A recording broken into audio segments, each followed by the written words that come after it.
março, no coração do Rio de Janeiro. Quem vê essa quantidade de pessoas e carros nem imagina que ela já foi um belo caminho à beira-mar.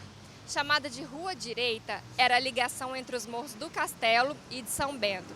E bem no meio do caminho, os beneditinos construíram a igreja de Nossa Senhora do Ó, entregue aos carmelitas em 1590. 200 anos depois, ela virou essa linda construção, a igreja de Nossa Senhora do Carmo, mais tarde chamada de Antiga Sé. E olha, essa igreja tem história. Aqui foram coroados Dom João VI, Dom Pedro I, Dom Pedro II e também foi jurada a primeira Constituição do Brasil, em 1824. Você sabia que aqui está parte dos restos mortais de uma pessoa muito importante da nossa história?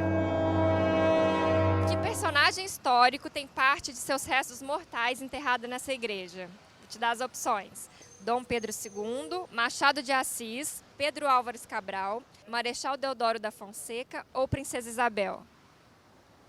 Princesa Isabel? Não, Machado de Assis.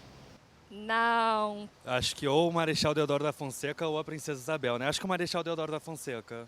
Não, errado. Marechal da Fonseca. Não. Eu acho que diria Pedro Álvares, Dom Pedro II. Qual dos dois? Dom Pedro II. Quase acertou. Pedro Álvares Cabral. Ali na igreja tem uma urna, na cripta da igreja, dentro da qual se encontram restos de Pedro Álvares Cabral que teriam sido trazidos de Portugal no começo do século XX. Fica ali numa caixinha, numa vitrine. Em 1871, Dom Pedro II visitou o túmulo de Cabral em Portugal e propôs uma exumação para fins científicos. Em 1903, depois de uma segunda exumação, essa urna chegou finalmente ao Rio de Janeiro. E por que foi escolhida essa igreja? Bem, aqui era a antiga Sé do Rio de Janeiro, uma delas, né? Foi a Capela Real, aqui que houve a coroação de Dom Pedro, então o casamento da Princesa Isabel. Era uma igreja que tem muito a ver com a história do Brasil. Ela tem um sítio arqueológico e é muito interessante porque a gente vê como seriam os alicerces, por dizer de algum modo, de uma aldeia indígena que havia aqui. Então a gente pode ver também alguns elementos que foram encontrados, resgatados nessa pesquisa arqueológica, que foi feita durante o último restauro da igreja.